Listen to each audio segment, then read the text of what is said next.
doing? Oh, I also want to say thank you for asking Oh, me.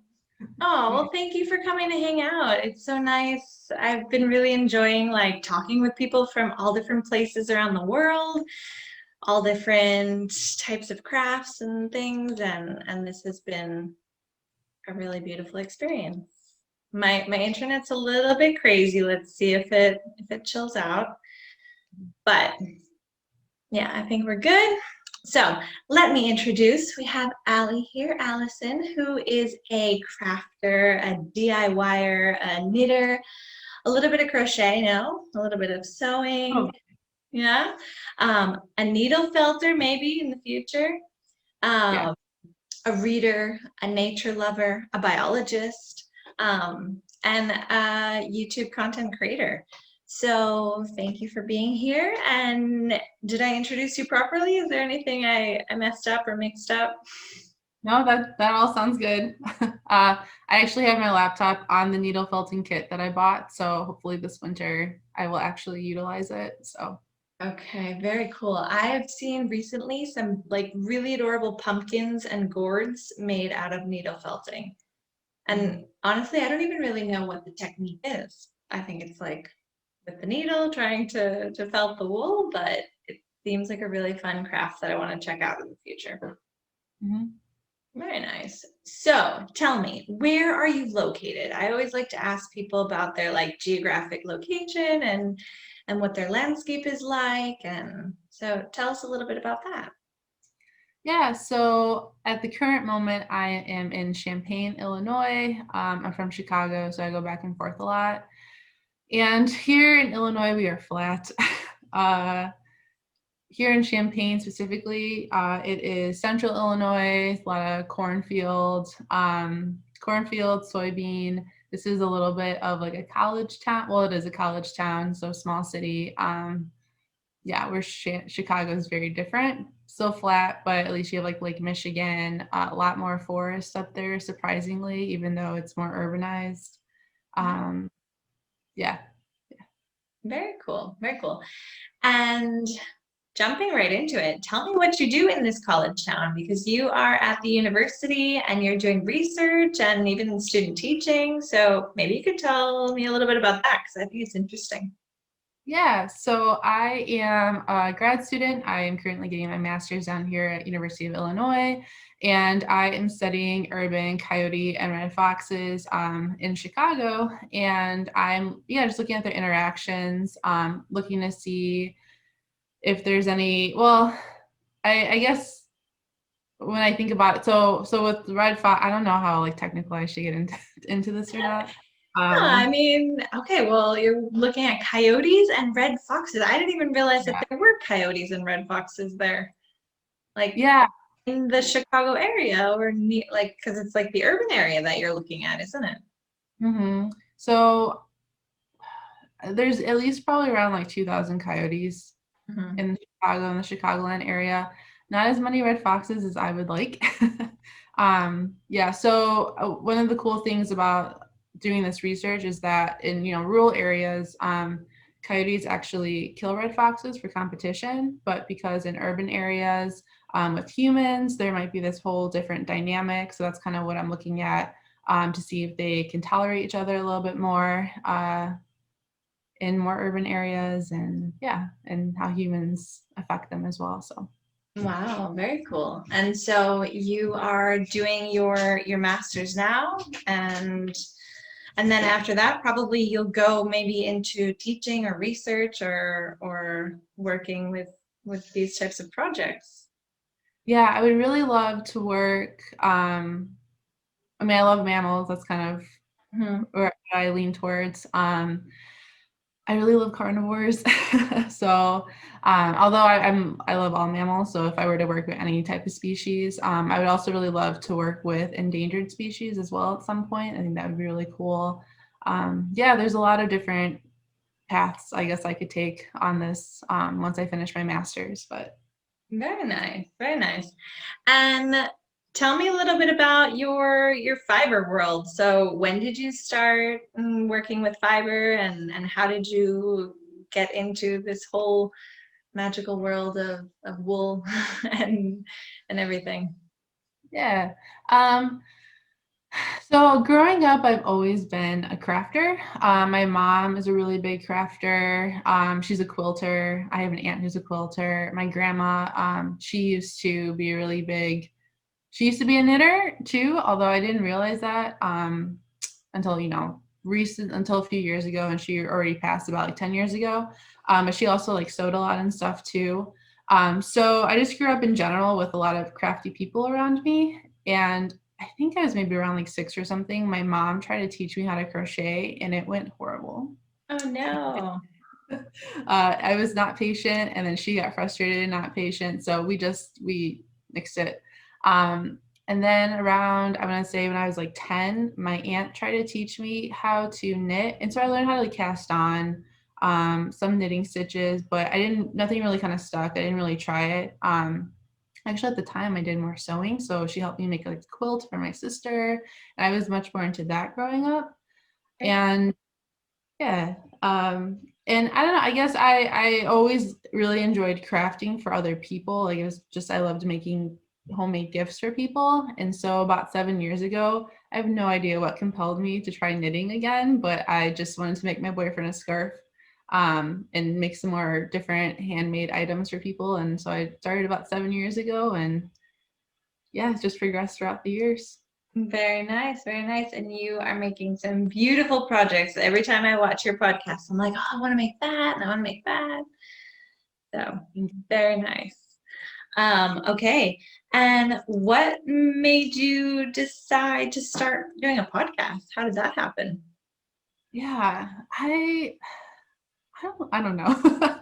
I when I started getting into the world of hand dyed yarn and actually discovered the making community on Instagram, because before, like up until about 2.5, well, almost 3 years ago, I guess, or 2 years ago, um, I didn't even know like hand dyed yarn was a thing. I thought you only get yarn from like Michael's and Joann's. And then there's one dyer, Allie from Explorerknits. I followed her before she started hand dyeing yarn, and then she started dyeing yarn. I was like, what is this magic? And so, kind of through that, I started discovering more indie dyers and more knitters. And then I stumbled upon the Hey Sister podcast when I started to learn socks and everything. And their podcast was just so inspiring. And I feel like I just learned more about different designers and other makers through their podcast. And then you go down that rabbit hole of all these other podcasts out there. And I just really, I don't know, I really enjoyed watching them. And so I thought, hey, I would really love to make my own podcast and talk about all the things that I'm knitting, and maybe go a little bit more in depth about, the yarns, and showing just the different yarns I get and the patterns and everything that you may not be able to share on Instagram with just a couple pictures and a small caption.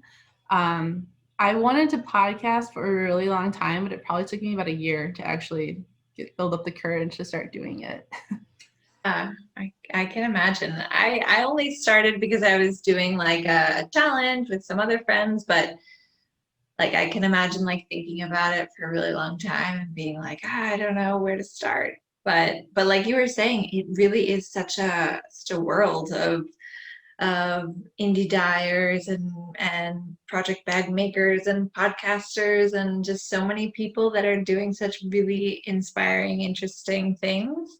And so it makes you think, oh well, I'd like to contribute to this world of knitters and crafters and also I think it's really fun because you can always go back and watch your old videos and be like, oh, like remember that reflection or this shawl that I was doing, or I think it's kind of like a time capsule.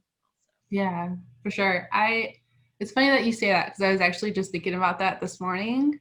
Because I started watching, so I'm a really big fan of Chelsea Makes from Legacy Fiber Arts.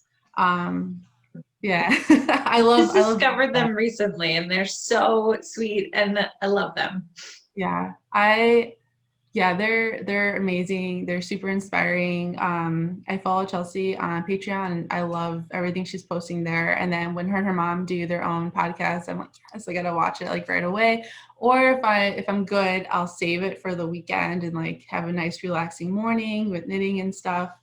Um, but I recently started watching her older podcasts, and I'm Oh, like, wow, it's so interesting to kind of see how her making has changed from when she first started till now, and just the different like fibers and yarns that she was using. And right now, because I've only been doing it for less than a year, I can't really think about going back to my first podcast and looking at it because it's a little too much. it's too soon, too soon. Yeah, but just thinking, like maybe if I'm hoping I'm still doing this in 4 years, but in 4 years, how much is going to change? And looking back on my first episode, it's kind of crazy.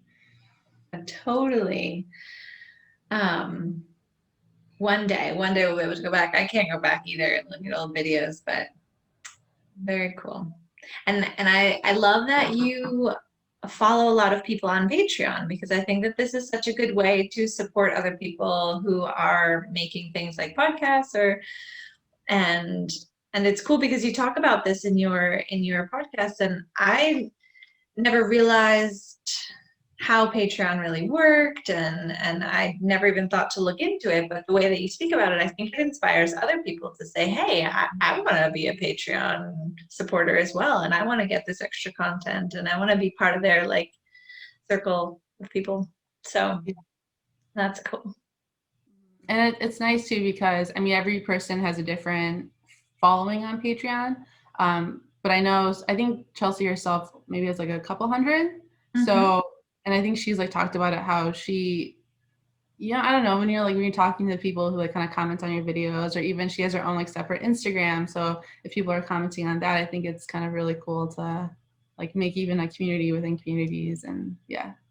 Absolutely. That's so nice. Very nice. So what are you knitting on these days? I've got some knitting in my hands, although I'm not doing so well with it. What are you I working can, on? yeah. I currently am focusing on two projects. I have I'm doing a test knit for Lindsay of Lost and Fawned. No. Um, yeah, she is. So actually, that was a test knit that I did for her recently. That's coming out in November. It's called the Hibernation House Socks, and she's making a companion pattern for it. So the foot pattern, so it has like mohair on it for like the cuff, and then the foot patterns is really like pretty waffle pattern. And so she wanted to make a whole sock that was just that waffle pattern. So I'm a little dark, but so I kind of it's kind of big because I made it for my uncle for Christmas. Very um good. yeah, so I just kind of started on the cuff yesterday on the second sock. And then I'm currently also working on a Ronin cardigan by Andrea Mowry, and it's my first time doing brioche. Oh, Um, very nice. so Very that's a nice. lot of fun. It's very squishy. I like it a lot. Yeah, brioche is amazing. Once you get into it, like it is really simple. You just have to like get the muscle memory around it.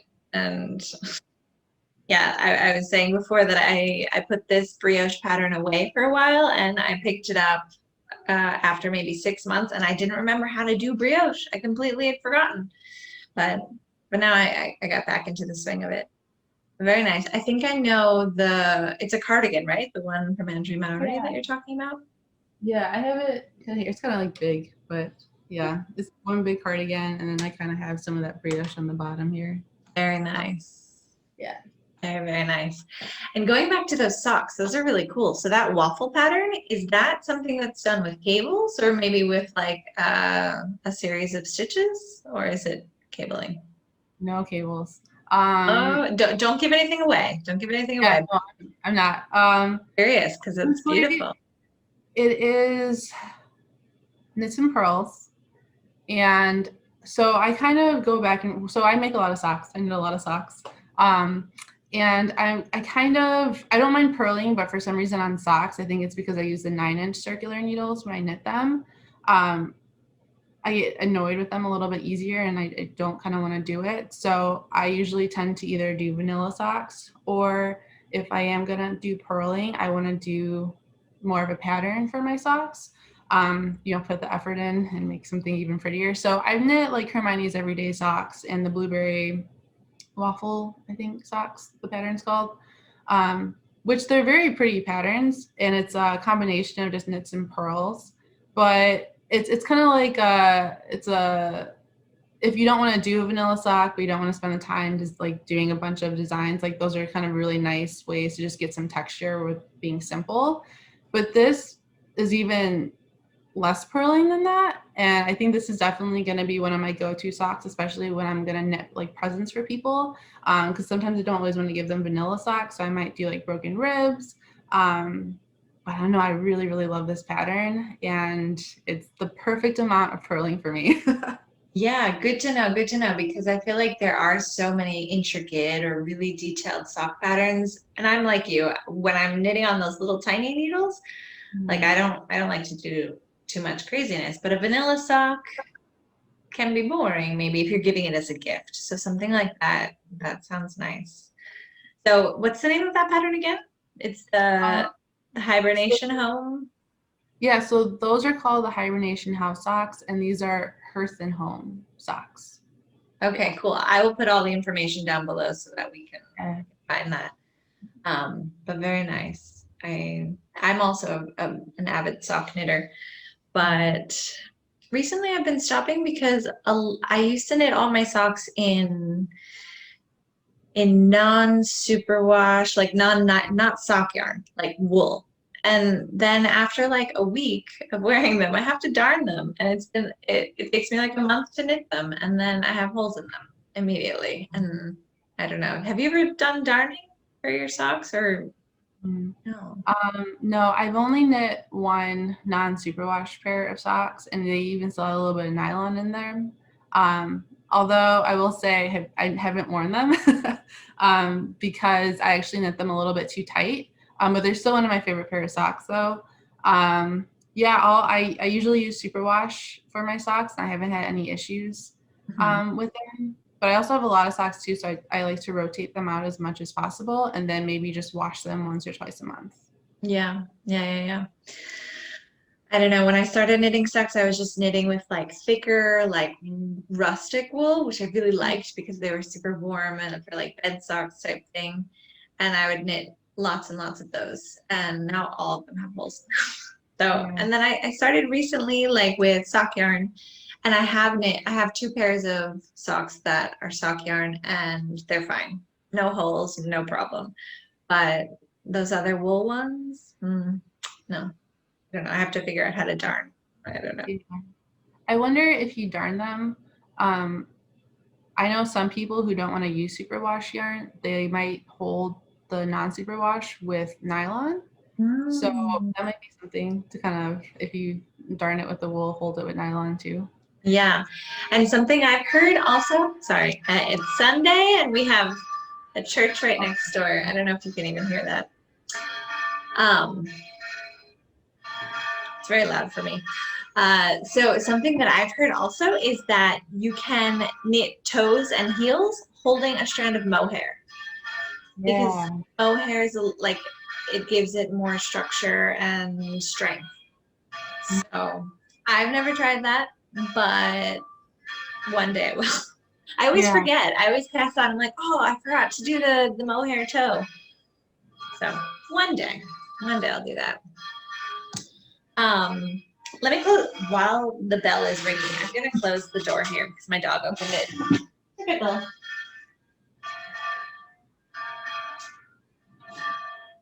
I think in every one of my conversations, I'm always having to get up and close the door because my dog, as soon as I start talking, he's like, oh, I'm gonna come in and see what's going on. But so tell me. Oh, first of all, what are you drinking? Are you drinking something autumnal? No. I am literally just drinking water. Okay, but you have an autumnal mug. Beautiful. I feel like whenever I watch your podcast, it's like so seasonal. Like I love like the ambiance that you bring and the way you talk about the changing of the seasons and everything. So today I brought like a chai spicy like autumnal.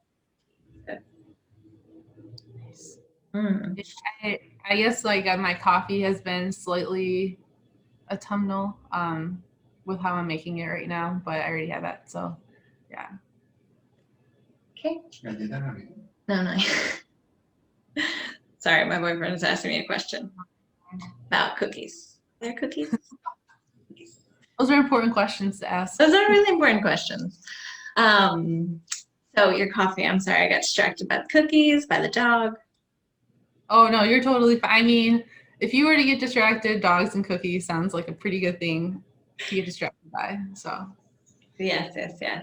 So anyway, but very nice. So I love the ambiance of your podcast, and I feel like it always smells like pumpkin spice or something, and it's very nice. Okay, so back to the knitting. Tell me, I don't know if you have a project that is the project that you are most proud of, but is there anything that comes to mind, like the project that you feel pride with? I don't know, or that fills you with the most love, anything? I do. I pulled it out. Good. Let me see. So it probably needs a good blocking because it has lace in it, and I guess the lace shrinks a little bit. So I probably need to block it out. But this is the Marina shawl by Amba O'Brien. And so it has all these like flower lace pattern, and then it has these leaves right here. And the reason why I'm really proud of this is just because I struggled so much with lace. And this was the first project that I did that I really learned how to do lace with this. And it just makes me really happy whenever I see it because it's just like one big accomplishment. Oh, that's so beautiful. Yeah. Where you're like, wow, I remember how hard this was, and I was able to do it because I am strong and powerful and a wonderful knitter. Yeah. Yeah. I remember when I first started to learn lace, I didn't even know blocking was a thing. So Me. yeah, I was like, I don't understand. Like, how is this not looking like that? Like, it looks way more shriveled and not as pretty. Yeah, so this is actually the second shawl I ever made too, and I made this with one of my fiber share partners.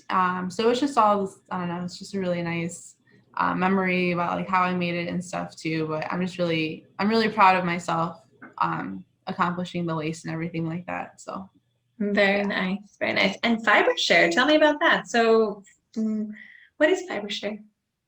Yeah, so fiber share is usually happens about 3 times a year with everything going on. It's on hold right now. And so these two ladies, I can't remember their names at the current moment, but they essentially you apply, well, you kind of apply to be part of this big fiber swap. I mean, everyone's accepted.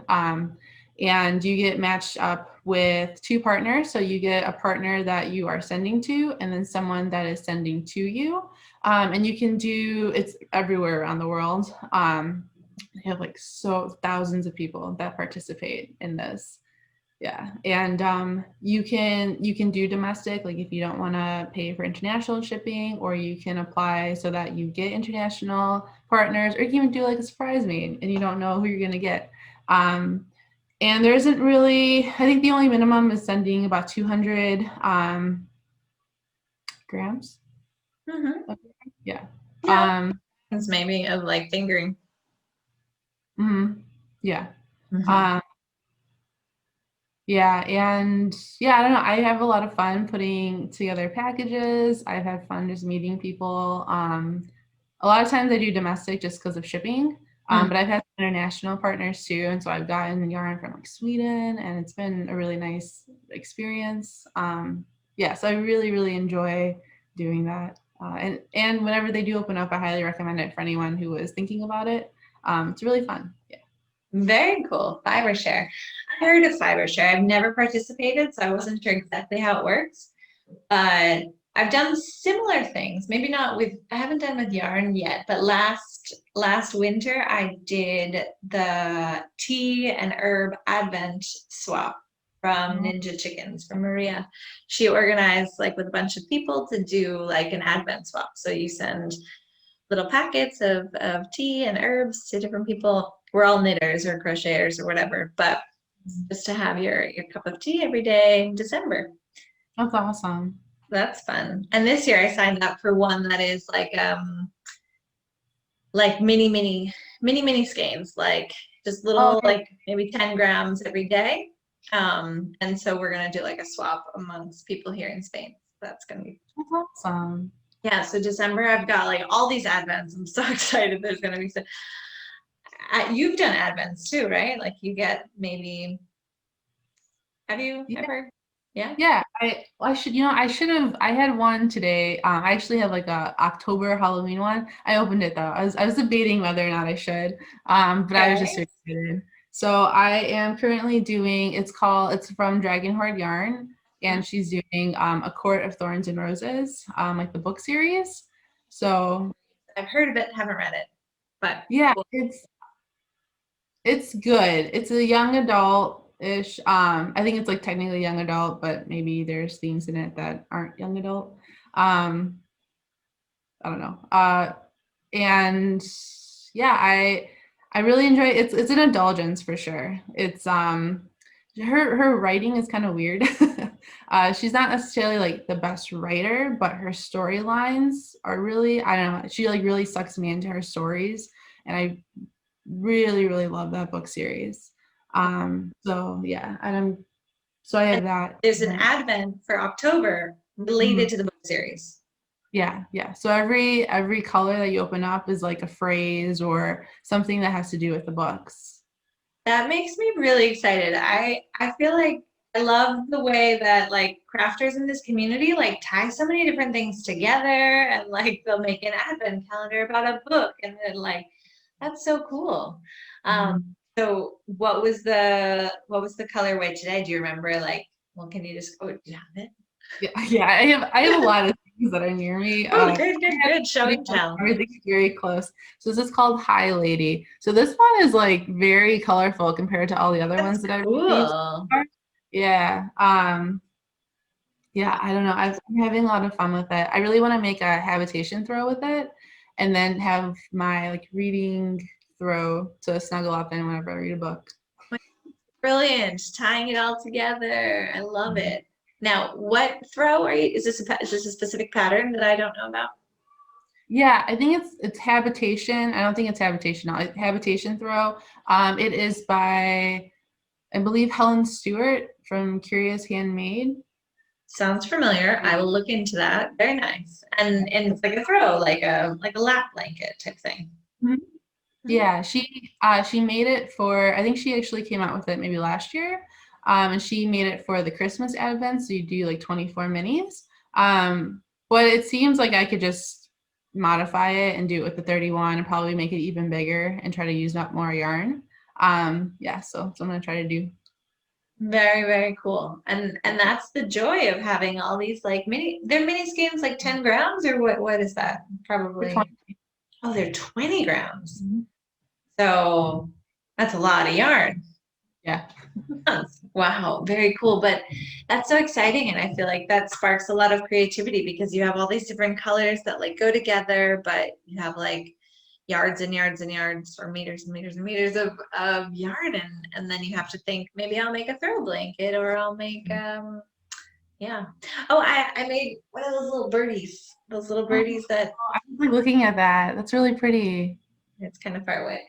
Yeah. Um I would take it down, but remember we were talking and I tried to take it down and the whole thing fell. Yes, not gonna take it down. But those little birds, they're called the bluebirds of happiness, maybe? Mhm. You mentioned it in your podcast as a really good idea to, with your Advent yarn, or your, yeah, I guess, do they call it October Advent as well? Or is it a club? Yeah, I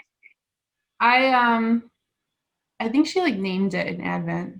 Mm-hmm. Um, yeah, I think I guess I'm gonna call it an October Advent because even though the books are very like magic based, I don't know if you necessarily call it Halloween. People will do like Halloween Advents and stuff too. Yeah, I think that the Bluebirds of Happiness are like a great idea for people who need help with the Advents. Although I can't take credit for that idea. Someone mentioned it at one of our knit nights. So Very nice. I want to take Um, credit. yeah, it's a great idea. Mhm. Or someone, I remember Marta of the Mad Fuzzy podcast. She was doing like mini socks with like her extras from all of her socks. And so she was making like a mini sock garland or memory sock garland or something like that.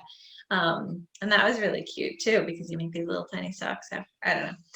But there's so many things that you can do to decorate your space with any extra yarn you have. But if you've got 20 grams in those advents, you can make blanket, you can make sweater. Yeah. Yeah. Very nice. Very nice. Cool. So yeah. Um, talking about reading. I know that you're like a really avid reader and that you like to talk about the books that you're reading in your podcast, which is really nice because you tie that together. Um, do you think that like reading and knitting and reading have stuff in common, or how do you think about that? Yeah. So so that was actually a question when we were talking about this and you kind of brought that question up. That was really making me think a lot about knitting and reading. I know a lot of people kind of tie it in. I know a lot of people, designers, they have patterns based off their books, or, they dye yarn based off of books. And I obviously books tell a story, and knitting has this really like awesome story to it too, everything that you knit. But they're very different for me. They're not the same.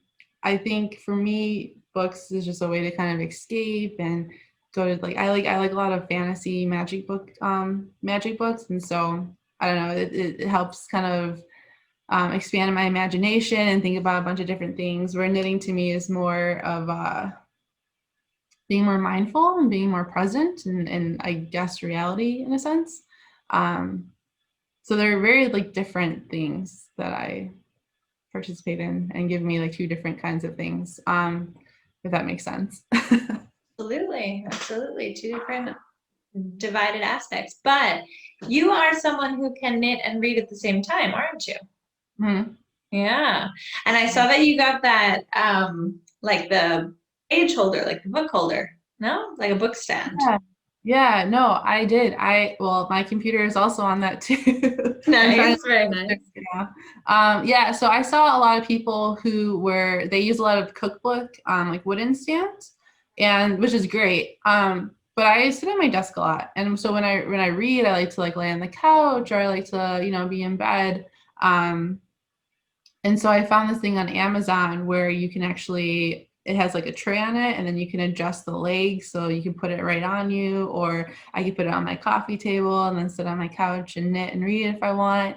Um, Although I've actually been doing them separately for a little bit. Sometimes I'll do them together. I think it kind of depends on what project I'm working on and stuff, and like how good the book is. But sometimes if it's kind of hard to get through the book, I actually just want to concentrate on trying to finish it up. But yeah, no, I'm very, very happy that I finally figured out that I can actually do both at the same time. Yeah, there's so many people who like read with an e-reader, and that's not something that I've ever been a fan of, or I don't even have an e-reader, so I can't. I like my paper books. But paper books and the knitting, it's very hard. It's very Yeah. difficult. And also I tend to really look at my knitting. So I don't think I would be able to master this reading and knitting at the same time. And I kind of feel the same way as you, as in like my reading is very separate from my knitting, and reading is what I do when I want to like lay on the couch or like be more comfortable. Whereas knitting, I'm like kind of sitting up and I'm maybe sitting in a chair. Hmm. I have them separate for now, but maybe in the future. Are you reading Yeah. anything good these days? Got anything good on the pages? So I'm listening to one audiobook called The Power of Habit, and that is okay. It's okay. It's talking about habit, how habits are formed, and it's more of an informative book, and they give a lot of different like case studies. So that's been really interesting, but sometimes I just don't want to hear all this information. So yeah, you gotta kind of like give and take with that one. And then I'm reading The Handmaid's Tale. Um, yeah, I have Read heard it. nothing but things. Do you watch More. TV show? No, I haven't seen the show. I haven't read it, but that's Margaret Atwood. Yes. Mm-hmm. Yeah, I mean, I've never read her, but she's very well known. Oryx and Crake, I think, was a book that my friend always recommended to me. But so are you enjoying the book? Kind of. It's, you know what? I've heard so many great things about the TV show, and I know the premise of the TV show, and I really want to watch the TV show, but I wanted to read the book first. But the book is a lot, it's more slow paced than I was thinking it was going to be. So I'm already 2/3 of the way done with it. And just things are now kind of starting to happen, but even then they're still a little bit slower paced than what I originally would have liked or what I would have thought. But I'm chugging along because I really want to watch the TV show. Yeah, I understand. I know what you mean. Like I like to read the book before I watch the film, movie, or anything, or TV show. Cool. Well, hopefully it gets better. Hopefully you can get into it. I mean, I'm sure it does because if it's so widely popular, it has to get good. It has to pick up at some point. Yeah. Yeah, I mean, it kind of comes in waves. So there's some things that were really interesting. So there's a time like I was just kind of reading. There's like a good like 30 pages. It's like, oh, what's gonna happen next? And then it kind of slows again. So it's just kind of right now it has peaks and valleys in it. But I'm not one of those people. I know there's people out there who, if they can't really get into a book, they might just not finish it and not read it. I don't like that. I like if I start it, I have to finish it. Me too. Yeah. Yeah. I'm part of a book club and there's lots of people who will just like put the book down and we talk about that and we're like if you don't like the book, like don't continue with it. But I feel like every book has something to teach you or something you can get out of it and although sometimes it's not as enjoyable as others, but I do really like to try and finish what I started. Same Yeah. way with projects. I don't like to go back on my projects. I like to continue knitting them, even though I'm like, I don't know if this is going to work out too well, but I'm really bad at frogging. How are you with frogging? Do you mind ripping out a whole sweater if you realize you made a mistake? Or if you I realize it's not going to fit or you're not going to like it? I guess, yeah, I guess for the Ronin, I had to start over for that cardigan. I don't really like to start over patterns if I can avoid it. But, if there's like an issue, especially if you're working with lace and I have to rip back, I totally will. I'm not against it. Frogging a whole project though, unless I've done something really, really bad, probably not. So like with the Ronin, my gauge was kind of off.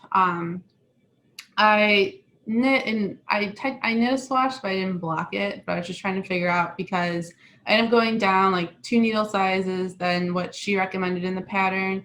But even with my unblocked swatch, the other 2 needle sizes that were her size and one down, it was too many. Like it wasn't as it would have been too big, and I could already tell that from not blocking it. And then I was knitting it, and I decided to recheck my gauge, and then it was too tight. So I had to start over again, and I went up a needle size, and then I actually had to rip back like 4.5 inches on it recently, because even though my like the width was fine, my actual row gauge was like so off, and I can't even. I would have knit I already knit 2 inches more than what was recommended, like to like stop to split for the sleeves. And I still had like 30 more rows to knit. And I was like, this is crazy. I don't understand how I'm so off. So I had to rip back about 4.5 inches and just kind of modify it so that I had the right amount of increases. But then, I was matching how long it should be. So yeah, that was fun. Oh man, that's something that I did not realize was a thing. Like whenever I check my gauge, I'm always checking this way, but not this way. And I realized that too on a recent project. And I was like, of course, like every yarn is different and it's gonna knit up more compact or not. So important to think about. Absolutely. And now you think it looks good? Now you think you've got everything going well? Have you been able to try it on and everything? Oh yeah, yeah. For the most part, I think the only thing I would have changed a little bit was that I technically knit an inch longer before I split for the sleeves. And maybe I shouldn't have done that, just because the sleeves, they kind of, when you split for the sleeves on that pattern, it's already kind of low, but I think it's just a little bit lower than obviously what it's supposed to be. So I don't know, it's past my elbows when you split for it just a little bit. So when I move, it kind of drags, but in the pattern itself, the sleeves are pretty low in general too. So yeah.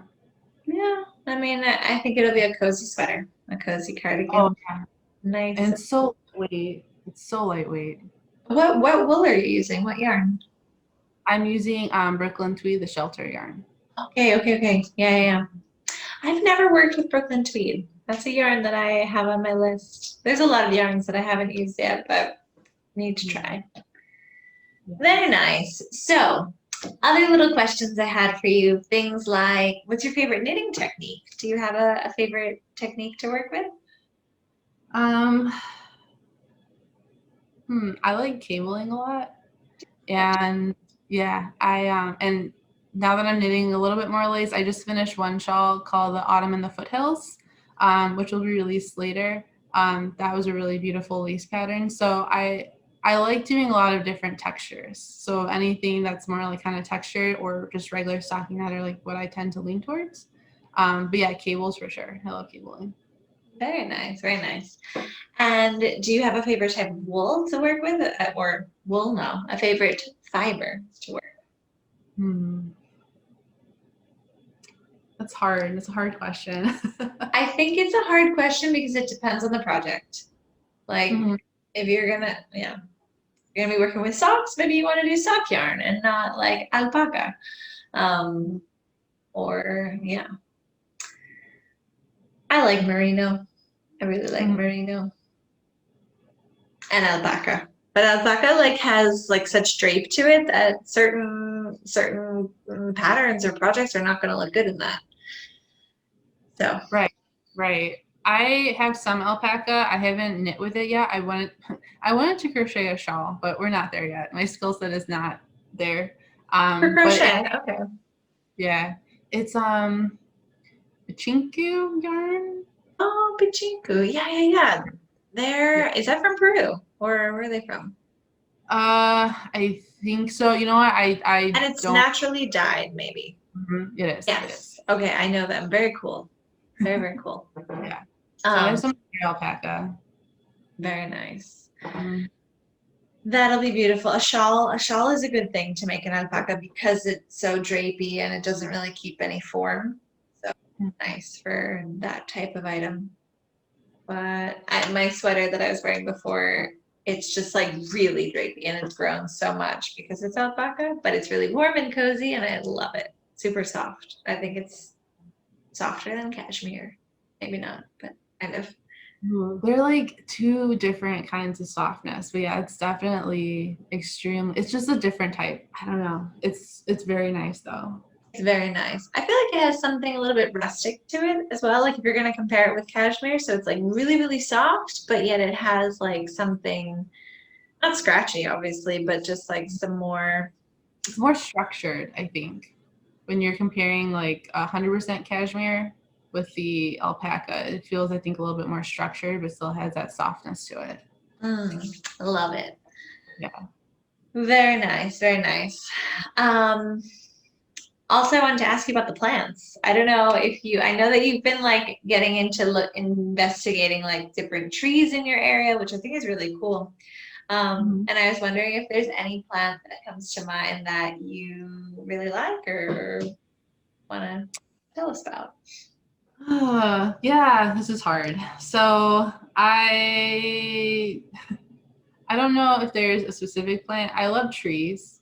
I can't choose a favorite tree. I probably lean towards more conifer trees, but I'm just starting to really learn my different species. So I can't choose one because I don't know them all that well. We have a lot of maples and oaks here. So those, I guess, are kind of a little bit special because they remind me of home. Yeah, very nice, very nice. The pine trees, I feel like I've been trying to identify. I don't with trees, I feel like I know a lot more about plants, but with trees, there's so many trees that I don't know what they are, who they are. But one tree, I don't know if you have it there, but the white pine is really interesting because it has the 5 needles, which I thought was really cool. And I learned that you can remember because white has 5 letters, so it's the one with the five needles. But here in Europe, I think that we don't have white pine, or at least in Spain. Well, in my city, maybe up in the mountains or somewhere, but I go around to all the pine trees and I'm like, nope, this only has two needles, so not a white. Yeah. We do have white pines here. Yeah. And we actually were looking at one of the white pines yesterday. I was teaching a class and we were leaving the white pines that are in the arboretum. Their needles were like changing color. And I know like obviously like they have to drop some of their needles to have new growth, but I mean the whole tree was changing color. I'm like, this is insane. Like, do they lose their needles? And so we found out that after about 3 years old, they will actually shed like 3-year-old needles, I think it said, or 2 to 3-year-old needles, so that so that they can have more room for their growth. So yeah, I guess it was something that I didn't know about, like how much they can actually shed at a time. I mean, it was kind of crazy looking because it was changing with the deciduous trees and stuff. So Wow, very cool. That's really fun. You go out on Saturdays, no? And you do like field work, and so you're outside and you're with other scientists, so you guys can be talking about all of the wildlife that you see, no? yeah, so I was helping TA a mammal field course. Yesterday was actually the last day that we were out there. So it's a little sad, but I helped with another grad student, and we were just teaching undergrads different, just different field techniques. I was learning a lot too because I don't have a ton of experience with some of the things that we were going over. And yeah, it's a lot of fun. And I think with everything going on too, it was just like a really nice excuse to kind of get out there, go to our school's arboretum. And the weather has been really, really nice on Saturday mornings these past 7 weeks. So it was a lot of fun and learned a good That's amount.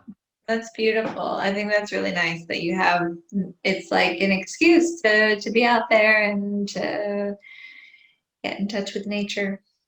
Yeah. Very Yeah. And we the professor who was teaching it, he was kind of trying to ask me and the other grad student a bunch of questions like, oh, what's this tree and what's that tree? And so that's why I kind of bought the tree book, because it was something that I've been meaning to do for so long, is to go out there and get better with my trees, and I just didn't. And then when he started asking me all these questions, like trying to like kind of quiz me, I was like, oh my gosh, like this is why I needed to do it. So now I have that motivation to go out there and become a better naturalist, because it can be kind of easy to just kind of get swept up in like your research and your specific species and not develop the skills of being like an actual naturalist when you go out there. Absolutely. That's so good. Very exciting. So are you going to continue to go out every Saturday, even though you're not going with this group of people? Maybe you can keep it as like a one of your own routines. Yeah, I definitely want to try to go out there on the weekends. If I'm in Chicago, I'm only a 10-minute walk away from our forest reserve. So, which is why didn't I not take advantage of it prior? That's okay. So I'm going to take the book back with me and just go out there. It's really, I shouldn't say it's super easy, but it's a lot easier to identify them. Trees with their leaves, but with the winter coming, I want to see if I can get better with bark and stuff too. So, Yeah, that's going to be really difficult. yeah. Quite difficult.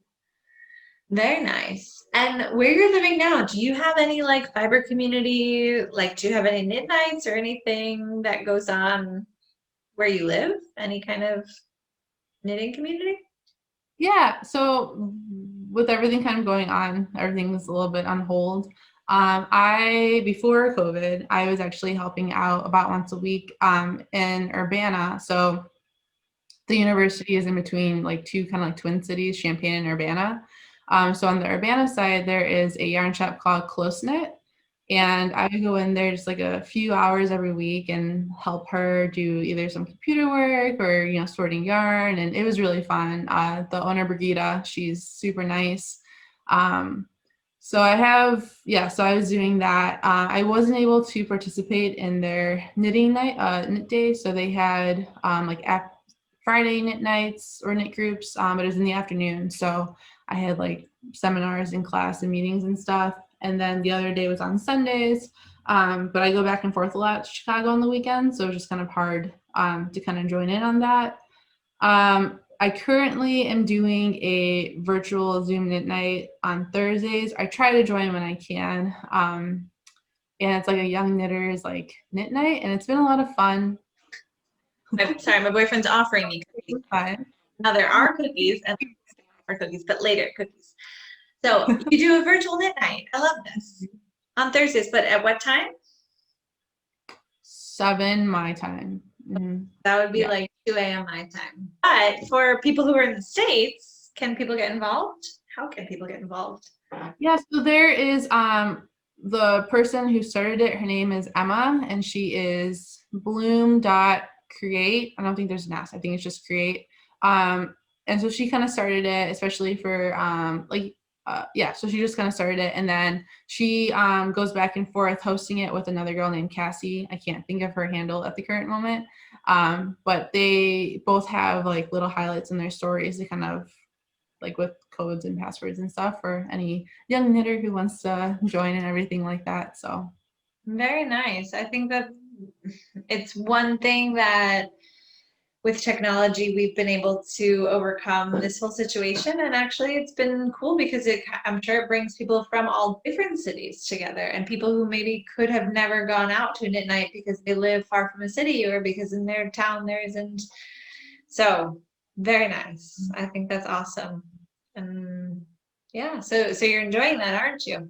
Like going and having I don't know, I think it's nice when you have a knit night like that, because like it gives you motivation. You're like, oh, I want to finish this so that I can show them that I finished it. Or if you have questions, you always know that there's going to be people there who can help you out. And yeah, very cool.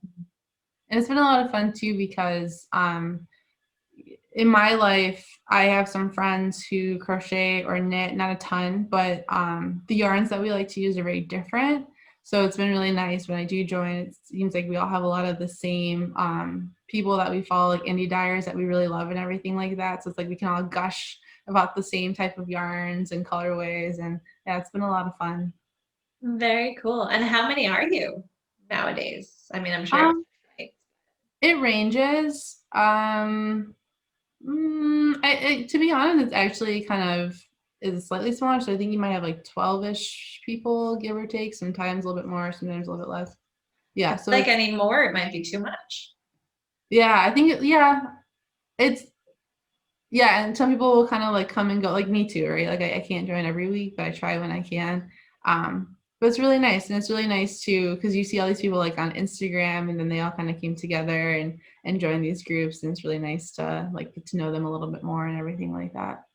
Very cool. Mm-hmm. Very, very nice. So tell me, do you have any like dream projects or any like plan for the near future or far future? Any project that you're like dying to do besides needle felting, or maybe needle felting?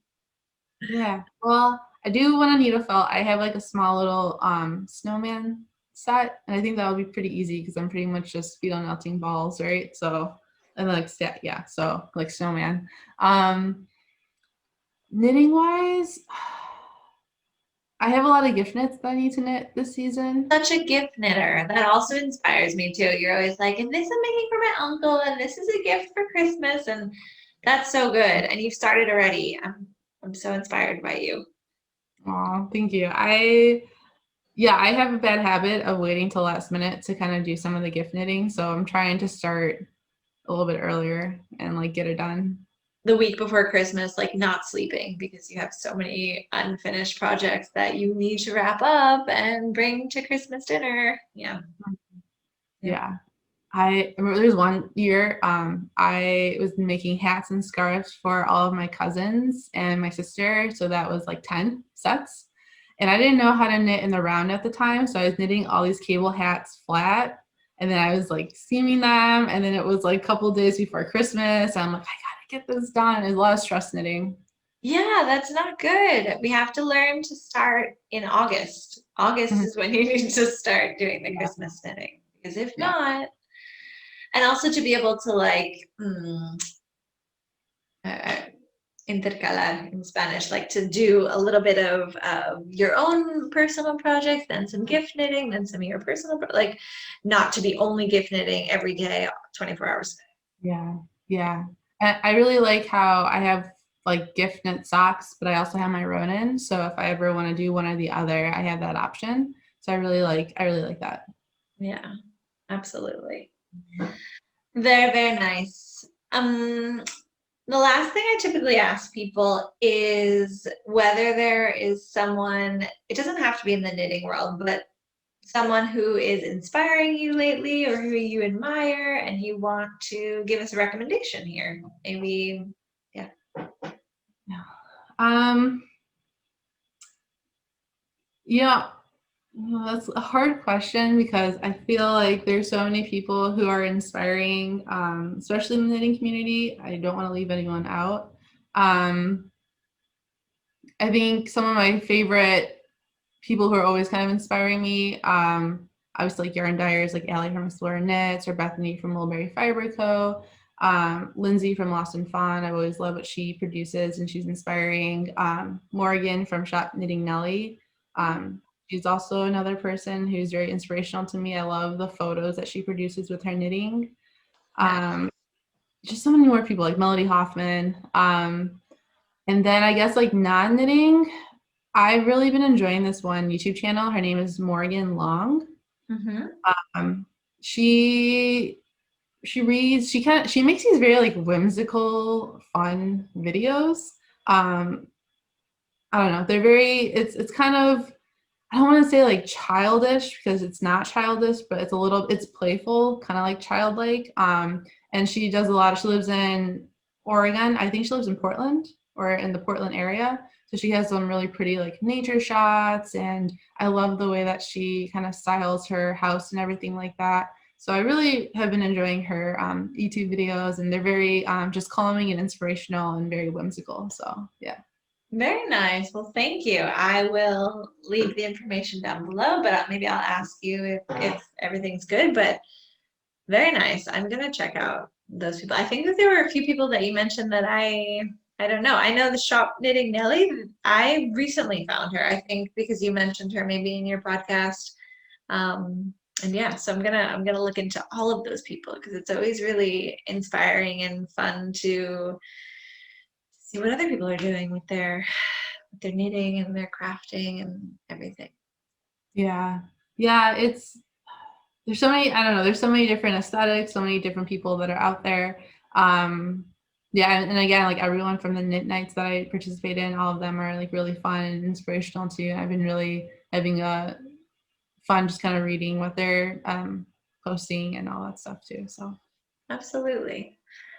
Very, very cool. So tell me or tell us, where can people find you and what's on the horizon for Nature's Cozy? And yes, where can people yeah. find So on I guess all platforms, I am Nature's Cozy. Um, yeah, and just I think I might try Vlogmas a little bit. So we'll you? Oh, see. that's so exciting. That's really cool. I found so many people last year that I ended up like following and like loving now their podcasts and everything through Vlogmas. Vlogmas is so fun. Yeah, yeah.